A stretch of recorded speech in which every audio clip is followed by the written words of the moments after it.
Amen. Est-ce qu'on peut acclamer encore le Seigneur?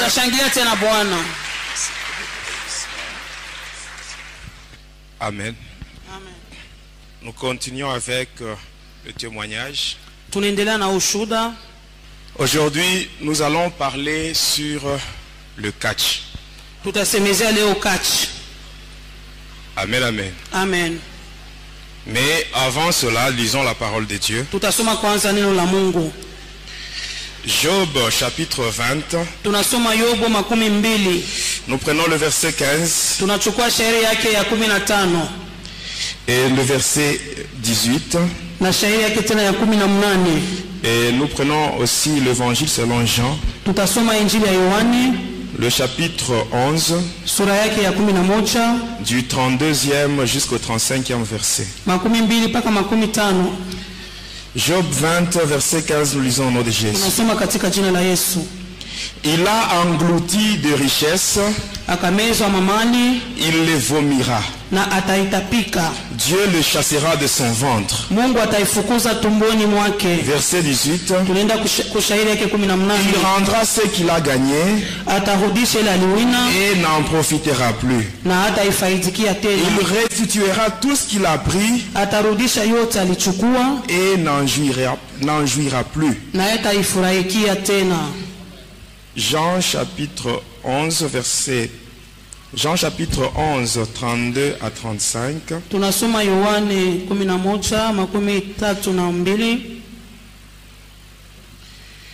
Lorsque Marie fut arrivée là où était Jésus, et qu'elle le vit, elle tomba à ses pieds et lui dit: Seigneur, si tu eusses été ici, mon frère ne serait pas mort. Jésus, la voyant pleurer, elle et les Juifs qui étaient venus avec elle, frémit en son esprit et fut tout ému. Et il dit: Où l'avez-vous mis? Seigneur, lui répondirent-ils, viens et vois. Jésus pleura. Amen. Amen. Amen. Amen. Aujourd'hui, je parle sur le catch. Amen. Amen. Je sais que parmi nous, il y a beaucoup de gens qui ont déjà été au stade pour voir le catch. Il y a parmi nous des gens qui ont déjà suivi les catcheurs pendant qu'ils passaient sur la route en train de faire leur publicité. Amen. Amen. Il y en a beaucoup. Mais ce qui est grave, c'est que les gens ne savent pas ce que les catcheurs font. Beaucoup de gens croient que le catch c'est un sport. Le catch que nous voyons ici, mes bien-aimés, c'est du satanisme qui se présente avec une façade sportive. Amen. Amen. Avant de parler sur le catch, je sais qu'ici il y a beaucoup de sorciers. Amen. Amen. Je vous dis la vérité. Amen. Amen. Il faut abandonner cela, ce n'est pas bien. Je parle sur la manière dont le sorcier, c'est que les sorciers font pour détruire le mariage de beaucoup de gens. Amen. Amen. Je parle rapidement sur ça et on passe directement au catch. Je sais très bien.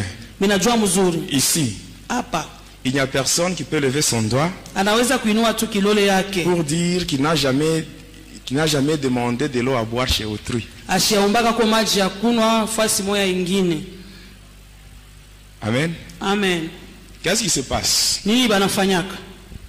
Si un sorcier veut détruire le mariage, vous arrivez quelque part, unafika fasi moja, vous demandez de l'eau à boire. unaomba kwa maji ya kunywa. Si vous avez affaire à un sorcier, Kama uko mbele ya mlozi, quand il entre dans la maison, wakati anaingia mnyumba, il prend le gobelet. anachukua mkopo. Avant d'y mettre de l'eau, Mbele awe kutia mo maji, il commence d'abord par cracher dans le gobelet. anatemea mo kwanza mate yake. Et ce n'est que par après il mettra de l'eau. Na kisha yake anatia mo maji. Et il vient et vous donne. Na anakuwa anakupatia. Vous aussi pressé que vous êtes, Unakuwa kiu kishapita sana. vous buvez. Unakunwa. Et lorsque vous serez maintenant à la maison, Wakati utarudia nyumbani kwako, vous allez vous retrouver utajikuta en train de donner des réponses là compliquées, des réponses insolentes. uko na jibu tu kijibu. Et vous ne savez même pas d'où viennent ces réponses. Hautokele majibu yenyewe inatokea wapi. Quand vous buvez l'eau, Wakati unakunywa où maji, il y a cette salive là, mule mko ile mate. la salive en question, Ile mate ile c'est juste un support où doivent se mettre les démons. ni pale pa musingi mandemona batashukia. Quand vous buvez, Wakati ce unakunywa sont les démons qui entrent. ni mampepo Et ce sont ces démons qui vont vous pousser à répondre d'une manière là ile mampepo na insolente. kusiku na kupatia majibu moya. Et quand vous allez vous tirailler, wakati mtakokotana pale, la finalité c'est le divorce. mwisho yake mnavunja ndoa. Ainsi, je vous demande, mes bien-aimés, Miko na miomba wapendwa, sachez que quand vous êtes mariés, ujue kusema kama ulishaolewa ce n'est pas tout le monde qui est content. aina wote wanafurahi, hapana. Et quand vous arrivez quelque part, Na kama unafika fasi vous avez soif, unakuwa na vous kiu, demandez de l'eau. unaomba maji, Quand on vous donne, wakati wanakupatia citez le nom de Jésus. taa yako jina la Même Yesu, intérieurement. hata ndani yako tu. Parce que la salive là, Ile mate ile c'est un support où se mettent les démons. inakuwa ni msingi ya mapepo. Ainsi, quand vous citez le nom de Jésus, Wakati unataka tu jina la la Bible Yesu, dit que devant le nom de Jésus, tout genou va fléchir. mbele ya jina la Yesu, Les démons qui sont dans cette salive vont fuir. Et quand vous buvez cette eau-là, il n'y aura pas de conséquences néfastes dans votre vie. Amen. Amen. C'est que je vous dis, les sorciers, ils font ça. Deuxièmement, nous sommes en Afrique. Si votre voisine vient chez vous pour chercher le feu, vous allez la chasser. Mais les sorciers, qu'est-ce qu'ils font?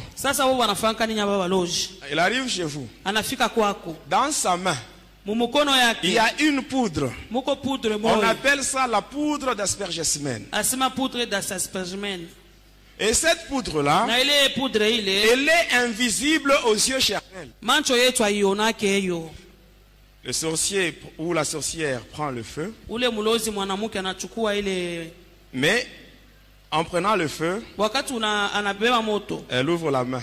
Cette poudre reste sur votre brasseau. Et la nuit, vous allez faire entrer votre brasseau.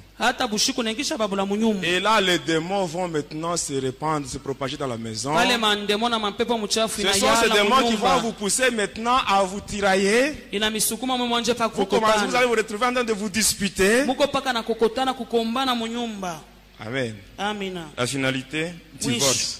Il faut prier que nos maisons soient embrasées, que nos maisons soient entourées par des flammes de feu, de telle sorte que les sorciers ne puissent pas avoir accès à nos maisons.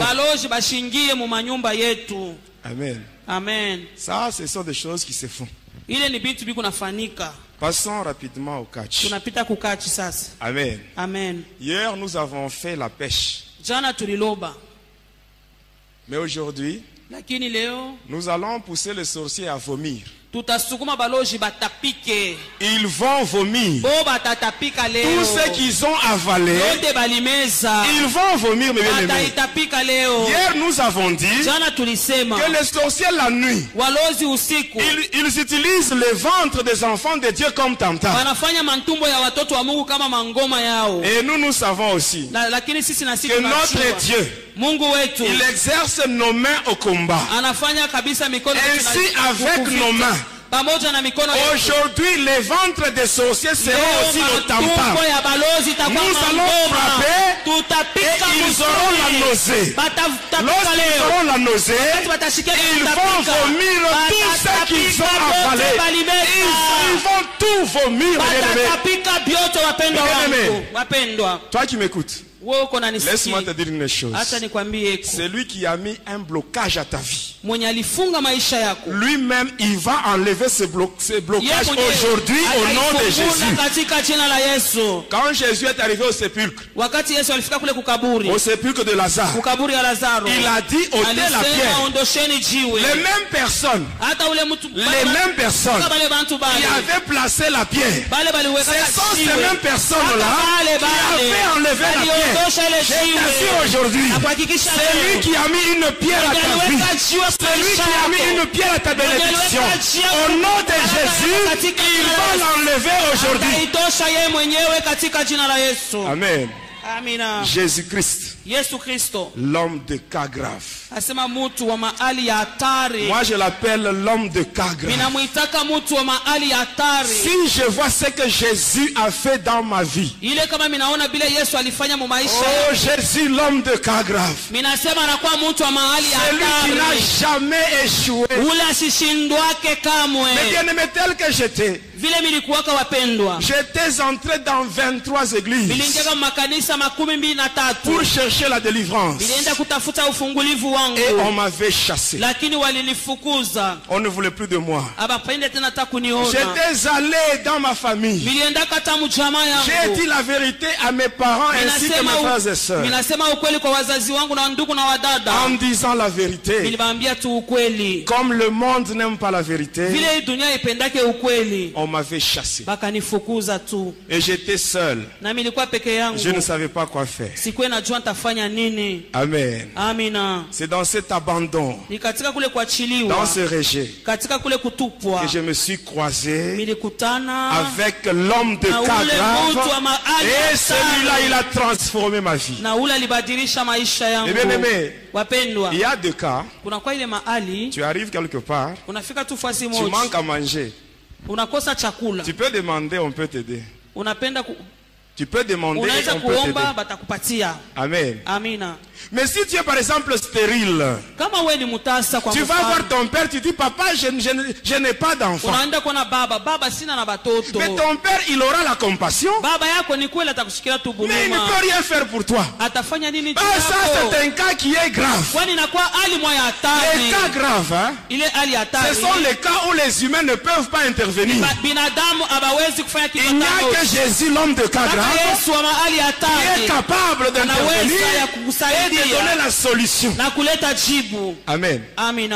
Tout ce qu'on a appris dans ta vie, ça va sortir. Aujourd'hui, ça va sortir. Amen. Amen. Quand j'étais encore au collège, on s'amusait avec les amis. On faisait de petits rings. On plaçait 4 piquets. On mettait des cordes. Et on mettait des copeaux. Et on s'amusait là-bas. C'est ça que il y a beaucoup d'enfants qui font ça. Ici, j'attire l'attention des parents. Quand vous voyez de telles histoires-là, vos enfants qui commencent à se donner le nom des catcheurs, et ils s'amusent, vous croyez que c'est un jeu. Non, pour le diable, là, ce n'est pas un jeu. Il y a toujours un intérêt là-bas. Il faut vraiment interdire à vos enfants. Et quand on faisait ces choses-là, moi j'étais déjà sorcier. Et pendant qu'on s'amusait avec les amis, il y avait beaucoup de gens qui venaient là-bas. Amen. Un jour, moi qui étais déjà sorcier, j'ai dit à mes amis, nous devons maintenant chercher de puissance. Et là, nous allons faire des démonstrations. Or, tout ce qu'on faisait là, c'était gratuit. On ne payait même pas. Alors il fallait maintenant chercher de puissance. Chacun devait aller de son côté pour chercher la force. Alors moi, un jour, j'ai quitté le collège. J'arrive, j'étais sur le boulevard de l'Indépendance. Je dépasse l'hôpital Dako. J'étais arrivé au stade de Kikula. Et quand j'avais regardé sur le tableau, il y avait des combats de catch qui étaient organisés. Et là, il y avait les catcheurs de différentes villes qui étaient invités. Et c'est ainsi que je m'étais rendu dans la commune de Kikula, sur l'avenue Foyer Social. Quand vous êtes sur l'avenue Kasongo Michel, vous vous dirigez vers l'avenue Basanga. La troisième parcelle, il y a un hôtel là en étage. C'est l'hôtel Amani. C'est là où j'étais parti. Et j'avais trouvé un catcheur originaire de Kolwezi.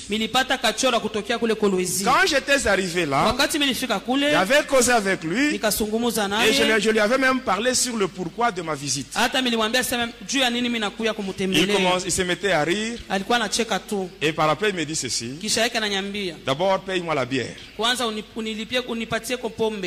J'avais payé la bière. Et à la fin il me dit: comme c'est toi qui es venu demander ce pouvoir là, la force mystique, tu dois chercher des objets que je vais citer.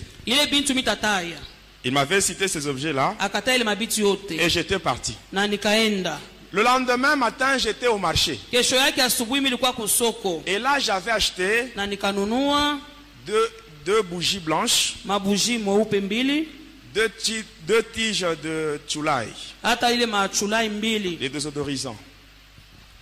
Et après, j'avais aussi payé 2 cigarettes fortes. La cigarette qui se trouve dans le paquet jaune. J'avais payé un parfum. Le parfum Avanita qu'on utilise pour l'enterrement. Après le parfum, je devais aussi payer le sel indigène et un mouchoir blanc. Et quand j'avais payé toutes ces choses-là, j'étais parti chez lui. Et quand je l'avais vu, c'était aux environs de 19h30. Mais quand j'étais arrivé, au lieu de passer directement à la cérémonie, mais lui commençait à me parler sur autre chose. Arrivé à 23h30, il me dit maintenant: comme c'est toi-même qui est venu ici pour chercher le pouvoir, tu iras avec ces objets que tu as apportés, tu iras avec ça au cimetière, tu vas déposer ça sur une tombe, et lorsque tu arriveras là-bas, tu feras une incantation adressée au père Rustem de Weng. Et à 23h30, seul, j'avais quitté l'hôtel Amani et je m'étais rendu au cimetière de Sapin. J'étais allé avec l'avenue Kasongo Michel et j'étais tombé sur l'avenue Lumumba. J'ai évolué avec Lumumba jusqu'à la bifurcation, où il y a une route qui va vers la ville et une route qui va vers la commune de Panda. Et là au milieu, il y a une église catholique qu'on appelle Sacré-Cœur. J'avais pris la route qui va vers Panda. J'avais dépassé l'hospice de vieillards. Et après, j'étais arrivé au cimetière. J'étais arrivé. Et quand j'étais arrivé là, à l'entrée, je devais compter 49 pas. Après avoir fait cela, j'étais arrivé devant une tombe. J'avais déposé ce que j'avais. Et ainsi, après cela, avec une lame de rasoir, je m'étais blessé à mon petit doigt. Et j'avais pressé mon doigt. Et je l'avais pressé. De telle sorte que 6 gouttes de mon sang étaient tombées. Et j'étais rentré chez moi. Et le lendemain au petit matin, vers 4h du matin, j'étais encore au cimetière. Et j'avais repris ces histoires-là. Mais quand j'étais arrivé là, les histoires que j'avais laissées n'étaient plus intactes. Parmi les deux bougies, il y avait une seule bougie, l'autre était déjà consumée. Parmi les deux cigarettes, il y en avait une seule, l'autre qui était aussi consumée. Les deux tiges là de Chulai étaient consumées. Le parfum était aspergé sur tous les éléments que j'avais. Et le seul indigène était là. Ainsi que le mouchoir blanc. J'avais pris toutes ces choses. J'étais rentré avec ça. Et quand j'étais arrivé chez le catcheur, je lui avais expliqué tout ce que j'avais fait la nuit au cimetière. Et il me dit, tu reviendras le soir. À 19h, j'étais allé le voir.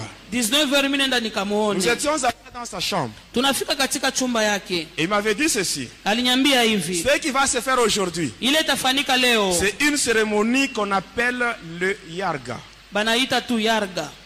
Alors quand j'étais arrivé là, il m'avait demandé d'amener un coq.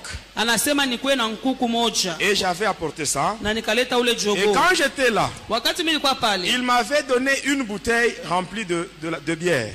Et il m'avait demandé de boire cela. Et pendant que je buvais, ce qui entrait en moi, ce n'était pas la bière, mais c'était le sang humain. Il m'avait donné toute une bouteille. Et j'avais bu.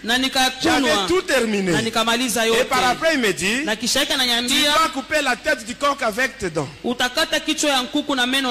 Et j'avais tenu le coq comme ça. Je m'étais concentré. Et là j'avais coupé sa tête avec mes dents. Et par après il me dit ceci. Il me donne d'abord une soutane de couleur rouge. Sur cette soutane-là, il y avait un nom d'un démon qui était marqué là-bas. C'était le nom de Zagam. C'est-à-dire le démon qui a le contrôle de 9 cimetières.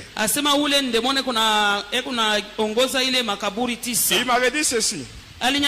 Lorsque tu arriveras à la maison, arrivé à minuit, tu te déshabilleras totalement. Et tu mettras sur ton corps cette soutane. Tu feras des incantations. Et après tu te mettras au lit. C'est ce que j'avais fait. Le matin quand je m'étais réveillé, je regarde sous mon oreiller. Il y avait un petit colis. Quand j'avais ouvert, à l'intérieur, il y avait une poudre de couleur verte. Et j'avais pris cette poudre-là. Et j'étais allé voir le catcheur à l'hôtel. Quand j'étais arrivé là-bas, qu'est-ce qui s'était passé? Il m'avait dit ceci. Comme c'est toi-même qui es venu chercher le pouvoir, la nuit tu iras au cimetière. Et là tu vas déterrer un crâne.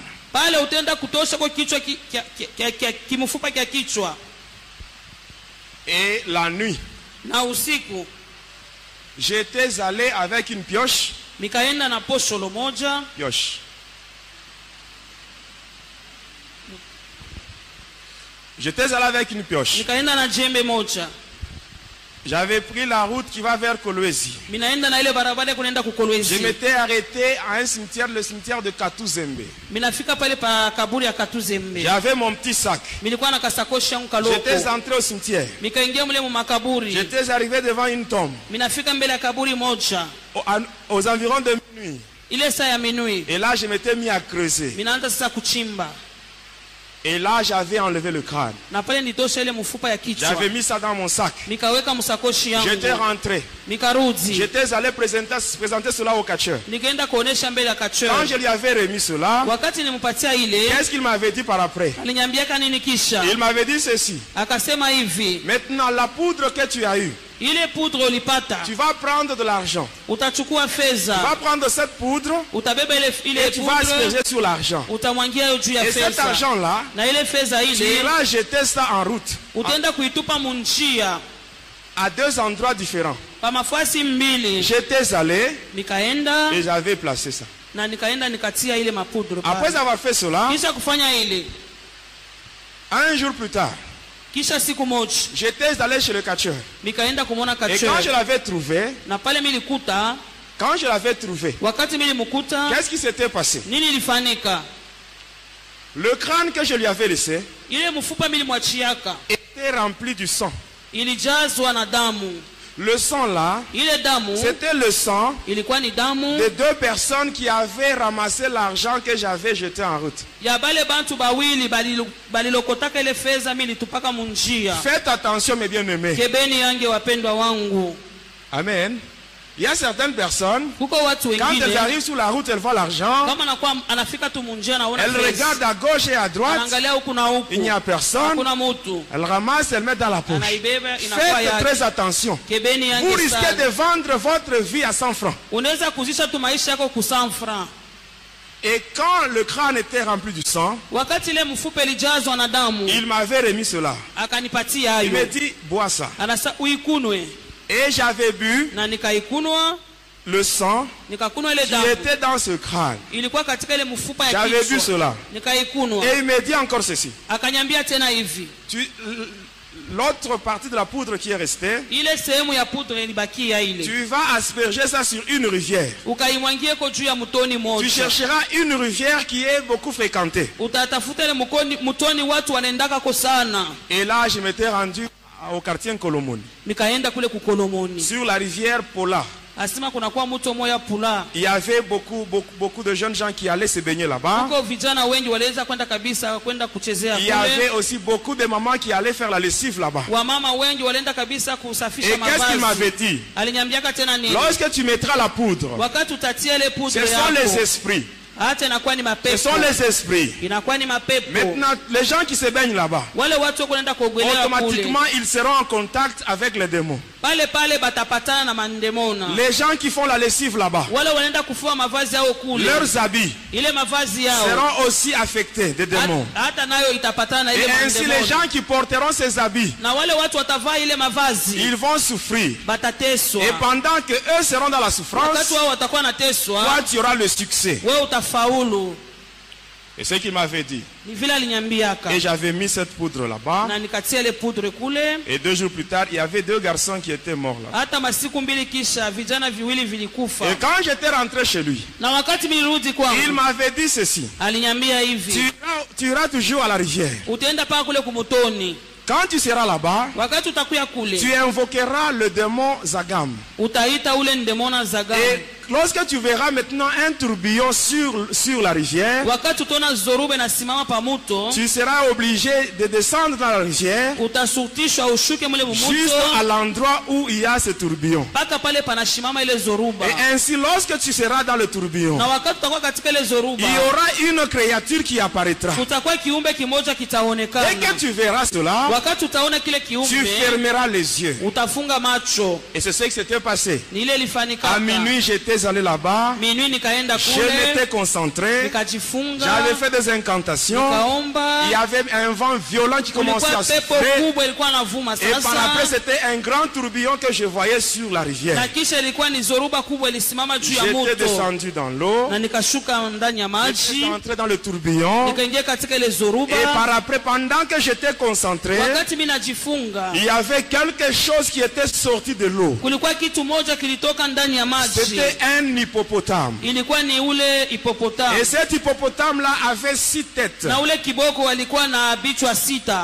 Alors j'étais obligé de l'embrasser. Et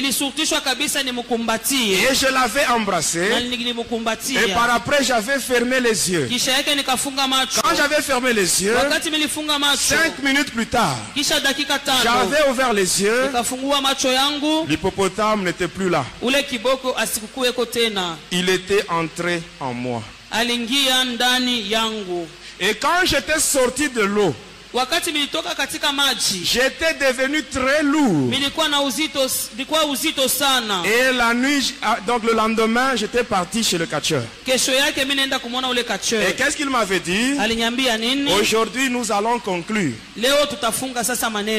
Et ainsi, quand nous étions dans sa chambre à minuit, qu'est-ce qui s'était passé?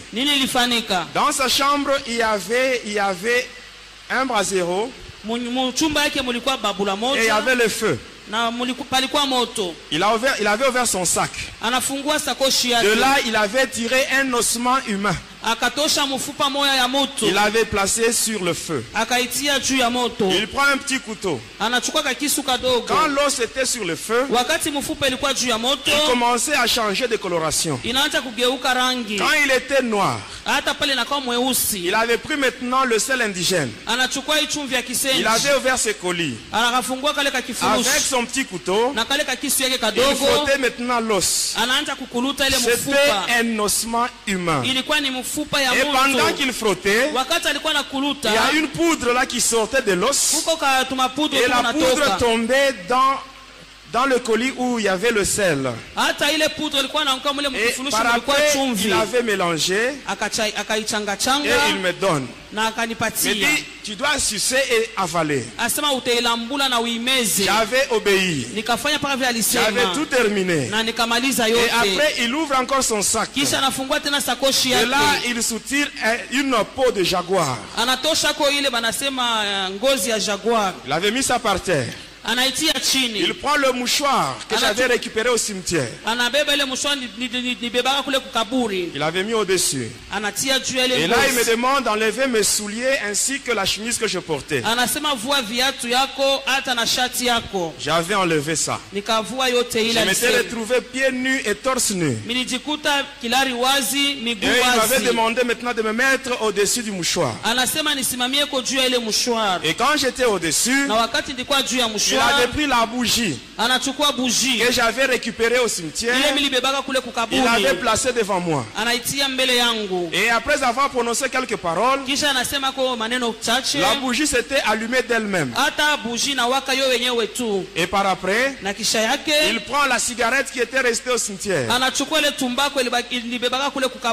Et il avait allumé avec la flamme de la bougie. Il me donne, il me dit fume.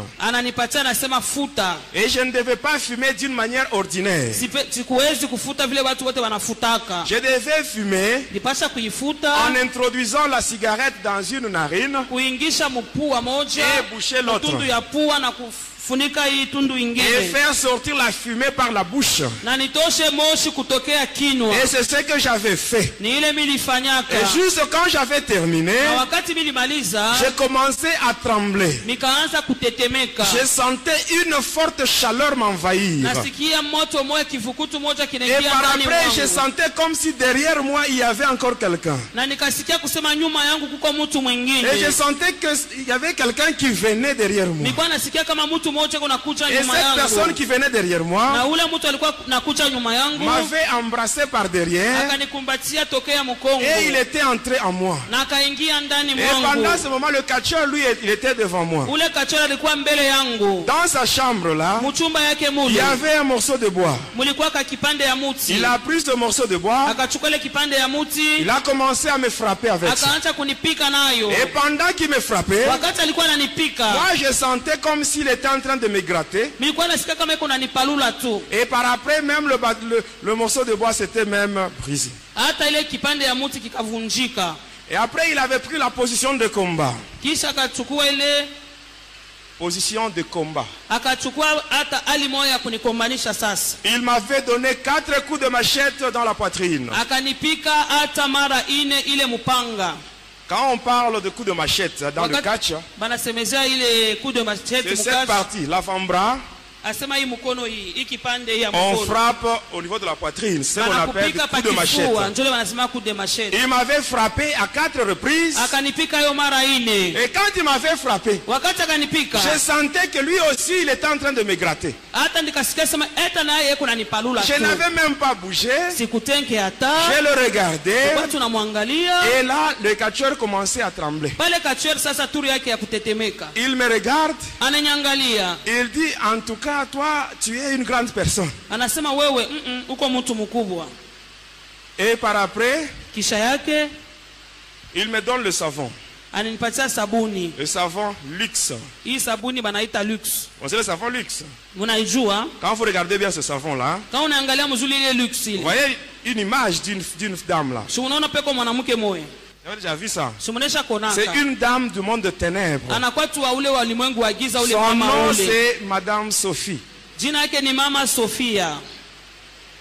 Ainsi, quand vous achetez ce savon, avant de vous laver, priez sur ce savon. Amen. Amen, amen. Vraiment, on n'a pas assez de temps. J'allais vous parler même sur les différentes dames. Vous voyez sur le lait de beauté.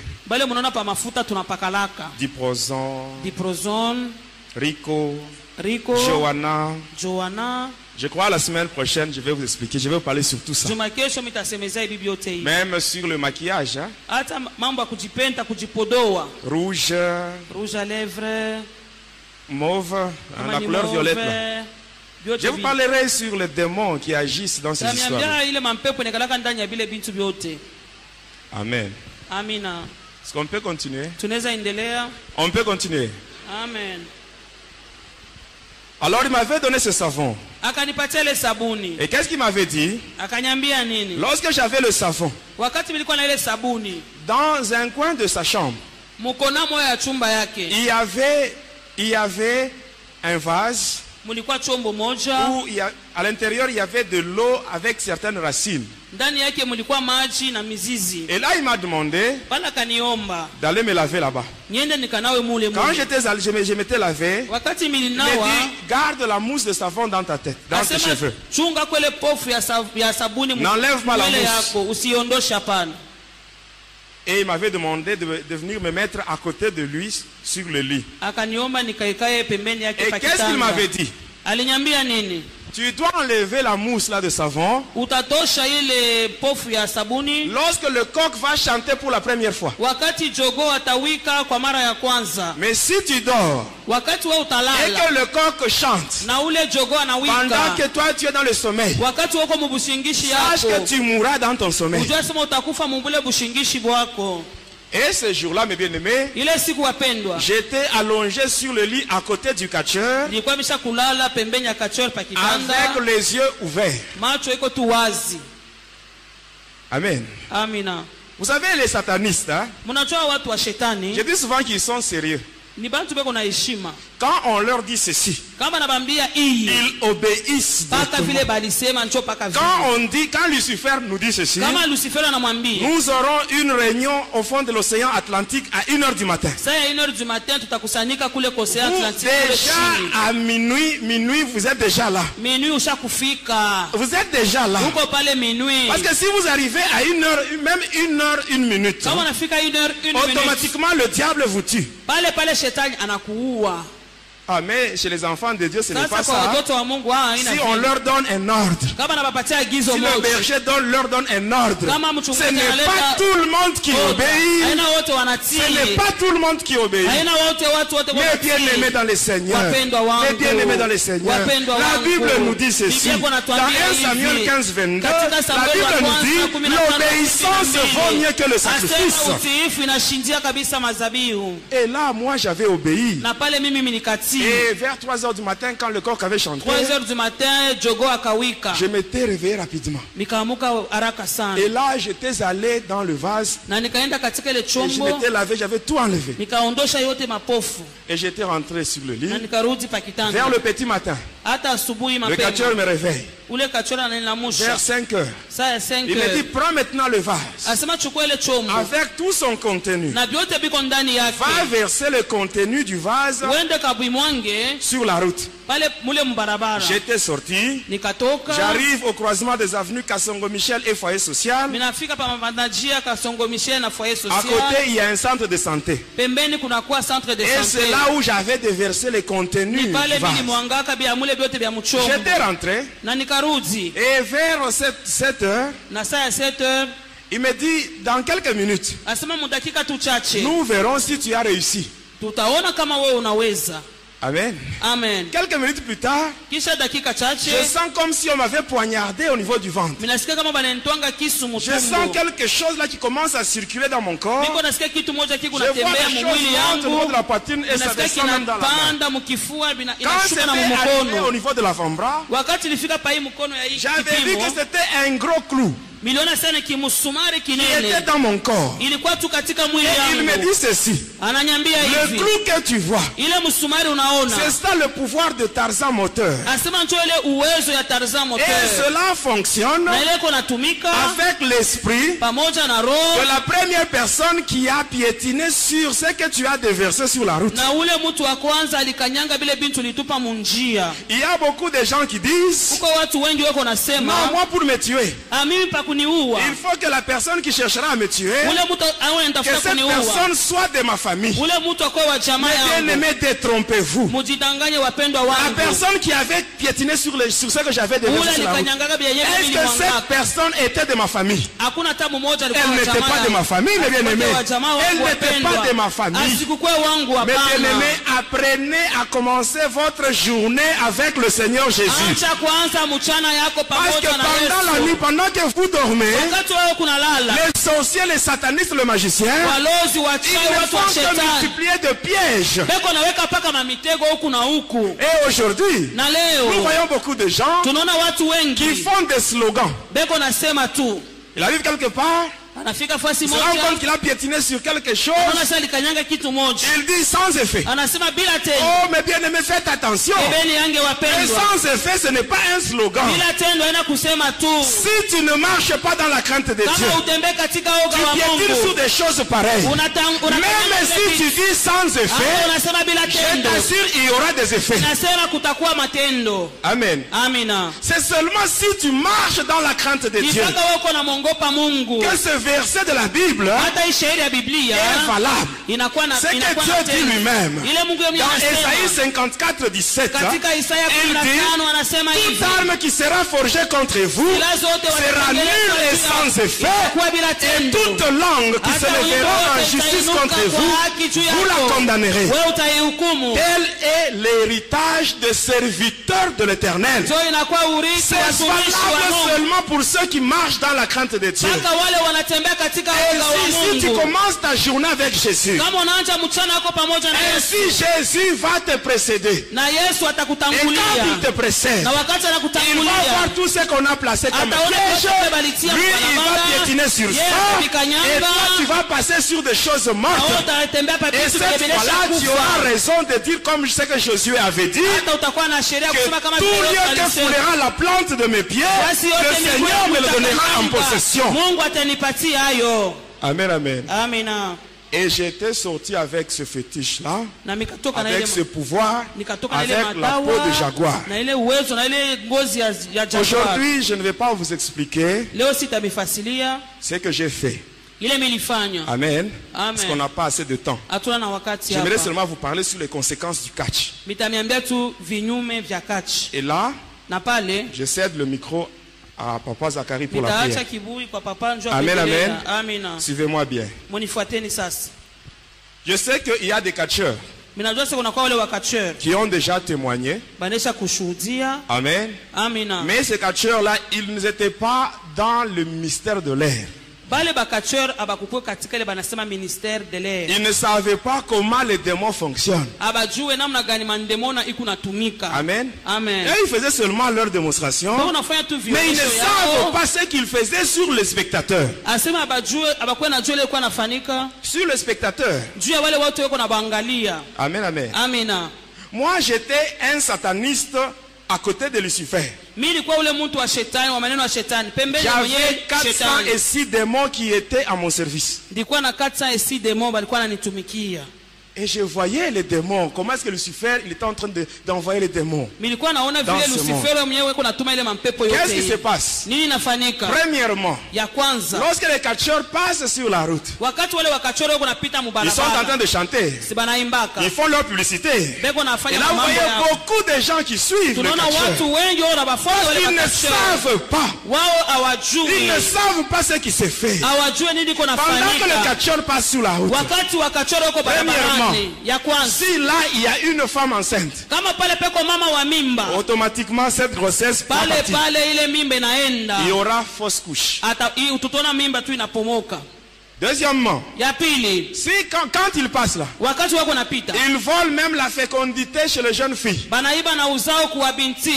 Il y a certaines filles qui se retrouvent stériles là, parce qu'elles avaient suivi dans leur jeunesse le catcheur.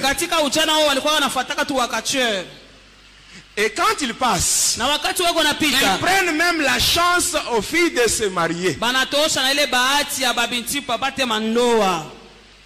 La Bible dit ceci. Dans Ecclésiaste 7:14, la Bible dit: au jour du malheur, réfléchis. Réfléchis. Cherche à connaître l'origine de la situation que tu traverses. Tu peux te mettre à condamner des gens. Ou peut-être c'est pendant ta jeunesse. Tu ne savais même pas. Les catcheurs passaient. Et toi aussi tu étais attiré par ça. Et tu les avais suivis. Demande à Dieu. Le Dieu de Jérémie 33:3. Lui il dit: invoque-moi. Je te répondrai. Je te ferai savoir les choses grandes, les choses cachées que tu ne connais pas. Amen. Et ainsi, lorsque les catcheurs sont maintenant dans le stade en train de se battre. Amen. Qu'est-ce qui se passe? Amen. Ils vont commencer d'abord avec des techniques de combat. Donc ceux qui ont appris dans la lutte. Dans la lutte, il y a d'abord la lutte gréco-romaine. Après cela vient ce qu'on appelle le libre. Amen. Le libre olympique. Après le libre olympique vient ce qu'on appelle la self-défense. Ce que je viens de citer ici. Même moi, j'avais fait ça. Toutes les techniques de combat. Tout ça, j'avais appris ça. Et à un certain moment, ils vont maintenant passer à la deuxième étape. L'étape maintenant satanique. Et là, vous voyez maintenant des démonstrations de pouvoir. Qu'est-ce qui va se passer? Vous allez voir, à un certain moment, on va sonner. On sonne les trompettes. Cela a deux fonctions. Première fonction, c'est pour arrêter les légions de démons de l'adversaire. Deuxième fonction, c'est pour maintenant pour faire venir les légions des démons qui sont maintenant favorables à ces catcheurs-là. Ainsi, qu'est-ce qui va se passer? Quand les démons quittent le monde de Satan, quand on les invoque, ils viennent, ils entrent au stade, ils marchent d'abord sur les têtes des spectateurs avant d'arriver au ring. C'est ainsi que quand vous observez bien, vous allez voir des gens qui vont au catch. Ils rentrent chez eux fatigués.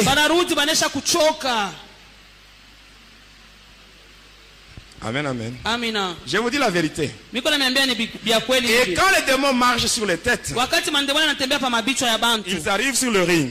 Le catcheur qui les a invoqués, il va maintenant les utiliser pour terrasser l'autre. L'adversaire peut tomber. On compte mais il se relève.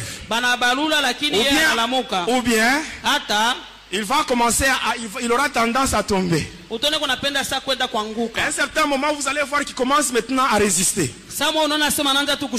quand il résiste, cela veut dire que les démons qui sont venus ne sont pas capables pour le faire tomber. Ne sont pas capables. Ainsi, l'autre va hypnotiser son adversaire. Et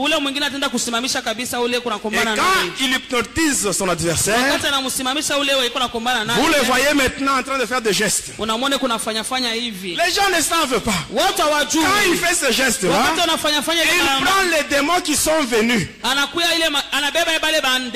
les renvoie dans la foule. Il les renvoie dans les spectateurs. Et quand ils vont là, ils retranchent les années. Ils retranchent les années. Et les démons rentrent. Et le catcheur les utilise, il frappe. Et il gagne. Quand il gagne, les spectateurs se mettent à acclamer. Pendant que cet homme vient de gagner avec leurs années. Mais bien aimé, Dieu, Mungu, il n'y a que Dieu seul qui connaît le nombre d'années que nous allons faire sur cette terre. Mais il y a certaines personnes, amen, à cause de ce spectacle-là, le diable a déjà retranché des années dans la vie de beaucoup de gens. C'est ainsi qu'il y a certaines personnes qui meurent précocement. Mais bien aimé, nous savons que tous nous allons mourir. Mais s'il faut mourir, il faut mourir au temps fixé par Dieu. Et non pas au temps fixé par le diable. Tu es parmi nous. Tu as déjà été au stade. Tu as déjà vu le catch. Tu as déjà vu ça. Il y a des années que le diable a déjà retranché. Peut-être tu es ici. Ce sont tes enfants qui aiment le catch. Peut-être c'est ton mari qui a déjà été au catch. Il y a des années qui ont déjà été retranchées. Regarde, tu as déjà été là-bas combien de fois? Il y a maintenant combien d'années qui te restent? Parce que quand tu vas là-bas pour voir le catch, tu n'es plus dans la présence de Dieu. Tu n'es plus protégé par Dieu. Et là le diable peut faire tout ce qu'il veut sur toi. Mais ce soir, pour toi qui es venu aujourd'hui, laisse-moi te dire une chose. L'homme de cas grave, il va te retourner les années qu'on a retranchées. L'homme de cas grave, qui est le Seigneur Jésus. Oh, les catcheurs, ils ont volé ta fécondité. Ils ont volé la chance de ton mariage. Ils ont même volé les grossesses que tu avais. Ils ont retranché les années. Ils ont retranché. Mais moi je connais une femme. Une femme qui avait perdu son frère. Son frère Lazare. Cette femme-là était triste à cause de la disparition de son frère. Un jour elle était devant Jésus. Et là elle pleurait. Elle dit à Jésus, Seigneur, si tu eusses été ici, mon frère ne serait pas mort. Mon frère ne serait pas mort. Jésus, il a vu cette femme-là. Elle avait la douleur en elle. Or la Bible nous dit que Jésus, c'est lui qui est l'homme des douleurs. Lui qui est l'homme des douleurs, il se trouve devant une femme qui a la douleur. Alors il prend la douleur de cette femme-là. Ça devient sa douleur à lui. Et là la Bible dit, Jésus pleura. J'aimerais que Jésus puisse pleurer à cause de la situation que tu traverses. Que Jésus puisse pleurer aujourd'hui. Parce que quand Jésus a pleuré, il a dit ceci: où l'avez-vous mis? Où l'avez-vous mis? Et ce soir, le Seigneur Jésus, il pose la même question aux catcheurs: où avez-vous mis les années que vous avez retranchées dans la vie de mes enfants? Où avez-vous mis le mariage de mes enfants? Où avez-vous mis la fécondité? On dit à Jésus: Seigneur, viens et vois. On arrive au sépulcre. Jésus dit seulement, ôtez la pierre. Ôtez la pierre. Ces gens-là, c'est eux qui avaient mis la pierre. Jésus leur dit, vous qui avez mis cette pierre, vous devez l'enlever aujourd'hui. Et je t'assure, ceux qui ont mis un blocage à ta vie, ceux qui ont mis un blocage à ta vie, aujourd'hui, au nom de Jésus, ils vont eux-mêmes l'enlever. Ils vont enlever ceux qu'ils ont mis à ta vie. Et Jésus dit ceci, Lazare, sors. Et Lazare était sorti. Comme Lazare était sorti ces jours-là, aujourd'hui tes années vont sortir. Tes années vont sortir. Ton mariage va sortir. Ta fécondité va sortir. Même si on a déjà retranché les années, sache que Jésus, il va remplacer. Il a dit, je remplacerai les années qui ont été dévorées par la sauterelle. Je remplacerai tout ce que les cacheurs ont pris dans ta vie. Jésus va remplacer. Il va tout remplacer. Même ta fécondité va rentrer. Même ton mariage. Tout ce qu'ils avaient volé, ça va rentrer. Tout ce que les sorciers ont avalé, ils vont vomir. Ils vont vomir tout. Et ils vont tout restituer. Et cela au nom de Jésus. Que mon Dieu vous bénisse.